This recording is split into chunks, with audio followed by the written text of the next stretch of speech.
بسم اللہ الرحمن الرحیم۔ السلام علیکم ورحمۃ اللہ وبرکاتہ۔ ناظرین، تو متفرس کا استقبال ہے مختلف ٹی وی چینل کے ایپیسوڈ طریقہ درس قرآن میں، اور آج ہے ہمارا ایپیسوڈ نمبر 5، اور آج ہم بات کریں گے کہ مدرس قرآن اپنے درس کا آغاز کہاں سے کرے، کیسے کرے۔ ایک نئے مدرس جو درس پہلی مرتبہ دینے جا رہے ہیں، ظاہر ان کے من میں اس طرح کے سوالات پیدا ہو سکتے ہیں کہ ہم اپنے درس کا آغاز کہاں سے کریں، کس پارے سے کریں، کس صورت سے کریں، اور کس انداز میں کریں، کس طریقے سے کریں۔ تو انشاءاللہ تعالی آج کے اس ویڈیو میں اسی چیز پر بات کروں گا، تھوڑی سی آپ کی رہنمائی کرنے کی کوشش کروں گا۔ جو بڑے بڑے مدرس ہیں، ماہرین فن ہیں، جنہوں نے بہت زیادہ درس دیا ہوا ہے، انہی کی کتابوں سے یہ ساری چیزیں اخذ کر کے میں آپ کے سامنے پیش کرنے کی کوشش کر رہا ہوں۔ دیکھیں، ان کا تجربہ، ان کا مشاہدہ اور ان کی جو ہدایت ہے اس تعلق سے کہ ایک نیا طالب علم یا ایک نیا مدرس اپنے درس کا آغاز جو ہے سورۃ فاتحہ سے کرے۔ ایک تو اس کی وجہ یہ ہے کہ سورہ فاتحہ سے اللہ تبارک و تعالیٰ نے قرآن کریم کا آغاز کیا ہے، اس وجہ کر ہم بھی اپنے درس کا آغاز سورہ فاتحہ سے کریں۔ دوسری اس وجہ سے کہ سورہ فاتحہ چونکہ عموماً عام طور پر تمام مسلمانوں کو اس صورت کے متعلق معلومات ہے، سبھوں کو یہ صورتیں یاد بھی ہیں، اور اکثر جو ہے ہم اپنی 5 وقتہ نمازوں میں بھی اس کو پڑھتے رہتے ہیں۔ تیسرے یہ کہ اس صورت کا درس دینا آسان بھی ہے برعکس کئی صورتوں کے، تو یہ ایک ان کا جو ہے اپنا تجربہ ہے، مشاہدہ، ان کی ہدایت ہے۔ اور اس کے علاوہ دوسری چیز انہوں نے بتائی کہ کئی تفسیروں کا مطالعہ کرے۔ اس تعلق سے جب وہ درس دینے جا رہے ہیں تو ایک نئے مدرس کو چاہیے کہ کئی تفاسیر کا مطالعہ کرے، خوب محنت کر کے نوٹس بنائے، اور ایک سے زیادہ مقامات پر یہی درس ہے، یعنی آپ اسی درس کو سورہ فاتحہ جو آپ نے پہلی مرتبہ درس دیا ہے، اسی کو آپ کئی مقامات پر، کئی جگہوں پر جا کر کے اسی کو آپ دہراتے رہیں، تہراتے رہیں، 10 مرتبہ ہو، 15 مرتبہ ہو، 20 مرتبہ ہو، لیکن جگہ نہیں ہو، اور اس میں کچھ چیزیں آپ جو ہے نئی چیزیں ایڈ کرنے کی کوشش کریں۔ ہر مرتبہ اسی صورت کا درس ایک نئی تفسیر کے مطالعے کی روشنی میں دیں، ٹھیک ہے نا؟ یعنی آپ تو صورت وہی رہے گی،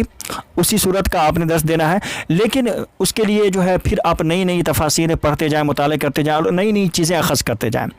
آگے وہ فرماتے ہیں کہ اسی طریقہ کار سے امید کی جا سکتی ہے کہ وہ چند ہفتوں اور مہینوں میں مضامین کو بہترین طریقے سے پیش کرنے کی صلاحیت حاصل کر لے گا۔ تو یہ ایک طریقہ ہے اپنے درس کا آغاز کرنے کا، اور اس انداز سے اگر آپ تک اپنے درس کو شروع کرتے ہیں کہ ایک ہی صورت کو کئی مقامات پر، کئی جگہوں پر جا کر کے سورۃ الفاتحہ کو بیان کرتے ہیں، اور ہر مرتبہ آپ ایک نئی تفسیر کو، 2-3 تفاسیر کو پڑھتے ہیں، اور اس سے کچھ چیزیں اخذ کرتے ہیں، اور اپنے درس کے اندر کچھ نئی چیزیں لے کر آتے ہیں، تو اس طریقے سے انشاءاللہ تعالی بہت جلد ہے 2-4 ہفتوں میں آپ جو ہے بہت اچھی خاصی صلاحیت حاصل کر پائیں گے۔ اس کے بعد وہ لکھتے ہیں کہ چھوٹی چھوٹی صورتوں کا درس دیں۔ اس کے بعد یعنی کہ جیسے آپ سورۃ الفاتحہ کا درس دے چکے، تو اس کے بعد آپ چھوٹی چھوٹی صورتیں جیسے سورۃ العصر ہے، سورہ قاریہ ہے، سورہ زلزال ہے، سورہ تکاثر ہے، سورہ معون ہے، سورہ فلق ہے، سورہ ناس ہے نا، سورہ کوثر ہے، تو یہ چھوٹی چھوٹی صورتیں ہیں۔ ان چھوٹی چھوٹی صورتوں کا آپ جو ہے درس بآسانی دے پائیں گے، کیونکہ چھوٹی ہے اور عموماً یہ سارے ہی لوگوں کو یاد رہتی ہیں، ٹھیک ہے۔ اور اس کے ساتھ ہی وہ لکھتے ہیں کہ ان صورتوں کا درس دینے کے تعلق سے ایک بات ذہن نشین کر لینی چاہیے کہ ان کے معانی جو ہے ازبر کر لینے چاہیے، ان کے معانی کو زبانی پختہ یاد کر لینا چاہیے، تاکہ ترجمے میں کوئی گڑبڑی نہ ہو اور اچھے سے ہم اس کا ترجمہ کر سکیں۔ اسی کے ساتھ وہ لکھتے ہیں کہ اس کے بعد نسبتاً بڑی صورتوں کا درس دینا شروع کر سکتے ہیں، یعنی آپ جیسے چھوٹی چھوٹی صورتوں کا آپ درس دے چکے، قل واللہ ہے، سورہ عصر ہے، سورہ ناس ہے، سورہ معون ہے، ان سب صورتوں کا اگر آپ درس دے پا رہے ہیں اور دے چکے ہیں، تو اس کے بعد جو ہے نسبتاً تھوڑی سی بڑی صورتوں کا درس دینا شروع کریں، جیسے سورہ دہر ہے، سورہ ملک ہے، سورہ نبا ہے۔ اس کے بعد متوسطہ صورتوں کی طرف جو ہے توجہ دینی چاہیے، یعنی اس کے بعد جیسے آپ سورہ دہر، سورہ ملک وغیرہ ان جیسی صورتوں کا اگر آپ درس دے چکے ہیں اور دے دیے ہیں، تو اس کے بعد آپ کو پھر تھوڑی سی اور اس سے متوسطہ صورتوں کی طرف توجہ دینی چاہیے، جیسے سورہ رحمان ہے، سورہ حدید ہے، سورہ حشر ہے، سورہ ممتحنہ ہے، سورہ مجادلہ ہے، سورہ طلاق ہے، سورہ تحریم ہے وغیرہ۔ ایسی صورتوں کی طرف پھر آپ کو متوجہ ہونا چاہیے، اور ایسی صورتوں کی پھر آپ کو درس دینا چاہیے۔ اس کے بعد کہتے ہیں کہ 2-4 سال تجربے کے بعد یعنی ان جیسی صورتوں کے درس دینے کے بعد، تجربے حاصل کرنے کے بعد 2-4 سال اس کے بعد جو ہے وہ سورۃ البقرہ، سورہ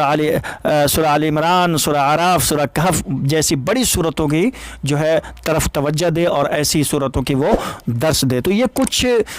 ماہرین فن جو بڑے ماہر ہیں اور جنہوں نے درس و تدریس میں بہت ساری خدمات انجام دی ہیں، ان کا یہ تجربہ ہے، ان کا یہ مشاہدہ، ان کی یہ ہدایات ہے ایک نئے مدرس کے لیے جو ابھی اپنا درس اسٹارٹ کرنا چاہتے ہیں، آغاز کرنا چاہتے ہیں۔ تو ان کی یہ ساری ہدایتیں ہیں جو میں نے آپ کے سامنے پیش کی۔ امید ہے کہ کچھ نہ کچھ آپ کو اس ویڈیو سے سیکھنے کو ملا ہوگا۔ تو پلیز اگر آپ کو کچھ بھی سیکھنے کو ملا ہے تو اس ویڈیو کو آپ لائک کر دیجئے، چینل پہ نئے ہیں تو اسی طرح کی مزید ویڈیو حاصل کرنے کے لیے آپ چینل کو سبسکرائب بھی کر لیجئے اور اپنے دوستوں کے ساتھ بھی شیئر کیجئے، ان کو بھی اس چینل سے جوڑیے تاکہ ہمارے جیسے آپ جیسے سارے لوگ ہی اس طریقے سے طریقہ درس قرآن اس سے فائدہ اٹھا سکے۔ ملتے ہیں انشاءاللہ اگلی ایک نئی ویڈیو کے ساتھ۔ السلام علیکم ورحمۃ اللہ وبرکاتہ۔